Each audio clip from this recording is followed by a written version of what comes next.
안녕하세요. 이변은 있다 이동현 변호사입니다. 오늘은 제가 진행했던 불법 촬영 13회 정도 잡혀 있었는데 가벼운 벌금형으로 잘 마무리한 사례에 대해서 설명드리겠습니다. 이거 특정된 피해자가 있었는데 특정된 피해자와 합의가 되지 않았고 피해자는 이제 엄벌 탄원을 했지만 공탁도 했는데 수령을 거부하는 의사를 표시했습니다. 그럼에도 불구하고 초기부터 잘 대응해서 잘 마무리한 사례입니다. 판결문을 보시면 성폭력 범죄의 처벌 등에 관한 특례법 위반, 카메라 등 이용 촬영이죠. 그 다음에 이제 보시면 변호인 이제 제 이름 나와 있죠. 그리고 이제 주문 땡땡 만원에 처한다. 사안에 비해서는 굉장히 적은 금액이 나왔었습니다. 이게 왜 잘 나온 거냐면 일반적으로 이제 카메라 등 이용 촬영을 보면은 징역형 아니면 집행유예가 나옵니다. 합의가 된 경우에 이제 집행유예가 나오는 경우가 많은데 본 사안은 그렇지 않은데도 불구하고 초기부터 적극적으로 대응을 해서 잘 마무리한 사례입니다. 사안의 개요 한번 보도록 하겠습니다. 의뢰인 A씨는 친구들과 함께 저녁을 먹으면서 술을 마시게 되었습니다. 이후 A씨는 집으로 가기 위해 지하철 계단을 이용하던 중에 앞에 걷고 있던 여성의 치마 속을 촬영하게 됐습니다. 이를 주변에서 목격한 주민의 신고로 A씨는 수사기관에 적발이 되었고 수사기관으로부터 몰카 혐의, 카메라 등 이용 촬영 혐의로 조사를 받게 된 사례입니다. A씨의 위기 한번 보도록 하겠습니다. A씨는 이전에도 여성을 촬영한 사실이 있기 때문에 자칫 잘못 대응했다가 엄중한 징역형을 처벌받을 수도 있는 사안이었습니다. 설상가상으로 특정된 B양은 A씨에 대해서 엄중한 처벌을 구하고 있을 뿐만 아니라 정신과 진료 내역서 등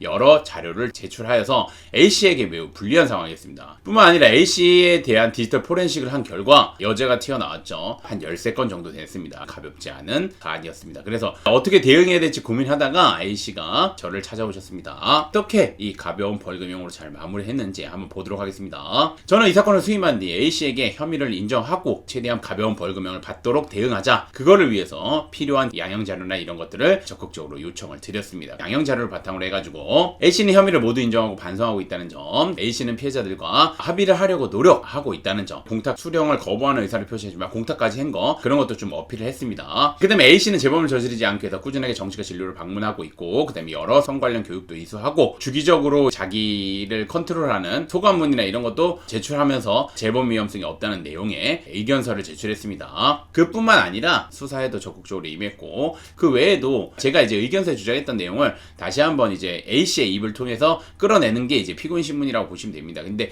그 절차를 이제 보통 변호사님들이 잘 안 하시는데 왜냐면 무조건 해야 되는 절차가 아닙니다. 임의적으로 하는 절차고 다른 변호사님들께서는 이제 혐의를 인정하는 경우에는 피고인 신문을 잘 하진 않는데 저 같은 경우는 클라이언트분한테 유리한 경우에는 피고인 신문을 진행합니다. 그래서 이제 본 사안 같은 경우는 제가 기록을 보고 판단했을 때 피고인 신문을 하는 것이 바람직하다고 판단해서 피고인 신문을 진행했고 피고인 신문 진행을 통해서 재판부에다가 A씨가 반성하고 있는 모습, 그 다음에 이제 재범 위험성이 없다는 모습, 수사에 적극적으로 임했다는 모습 이런 것들을 적극적으로 어필했고 그 외에도 이제 피해자랑 합의를 하기 위해 노력하고 있다는 모습을 A씨의 입을 통해서 재판부에 적극적으로 어필했습니다. 그래서 이제 결국 법원은 A씨에게 가벼운 벌금형을 선고했던 겁니다. 초기부터 굉장히 적극적으로 대응해서 제가 뭐 클라이언트 분들한테 항상 말씀드린 게 뭐냐면 이제 양형 자료를 쌓아나간다고 합니다. 이 사안 같은 경우도 처음에 문제가 됐을 때 저 같은 경우는 심지어 이건 경찰 조사 전에 빠르게 이제 양형 자료를 준비해 가지고 의견서를 미리 제출하고 수사에 적극적으로 임할 것을 의사를 충분히 표시하니까 수사기관에서도 디테일하게 들어오거나 그러진 않았습니다. 그리고 이제 디지털 포렌식에도 참여해서 나온 부분 중에서 이제 혐의가 될 부분들만 같이 이제 추출했죠. 뽑아낸 다음에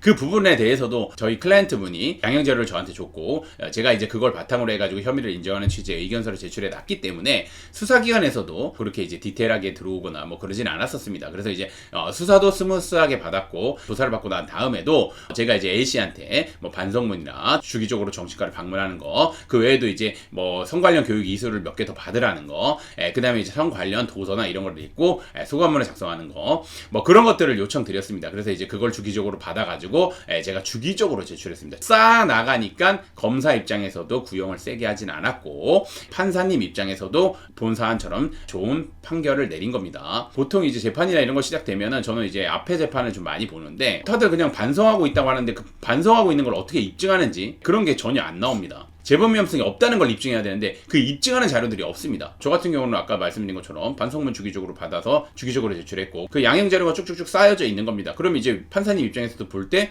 이 사람 진짜 반성하고 있네, 이 사람 진짜 수사에 적극적으로 임했네, 이 사람 진짜 재범 위험성이 없네 이렇게 판단하시는 겁니다. 거기에 플러스해서 피고인 신문까지 진행을 하게 되면 이제 아무래도 판사님 입장에서는 관점의 차이입니다. 솔직히 말씀드리면 피고인의 관점에 좀 더 치우치게 되고 그럼 피고인한테 선처를 내리는 겁니다. 그렇게 제가 대응을 하고 있기 때문에 좋은 결과를 도출한 사례입니다. 본 사안은 원래 원칙적으로 보면은 징역형 아니면 집행유예가 나와야 되는 사안입니다. 근데 가벼운 벌금형으로 잘 마무리됐습니다. 특히나 이제 몰카범죄 같은 경우 처벌수위가 높고 그 다음에 실무적으로도 양형범위 내에서 굉장히 엄중한 처벌을 하고 있습니다. 죄질이 굉장히 안 좋다고 보기 때문입니다. 그렇기 때문에 여러분들 이 몰카 혐의를 받게 되는 경우 안일하게 생각하고 대응하지 마시고 변호사의 도움을 받아서 적극적으로 대응하는 것이 필요하다는 거 다시 한번 강조드리겠습니다. 오늘의 주제는 여기까지 마치겠고 저는 이변을 이따의 이동현 변호사였습니다. 예, 감사합니다.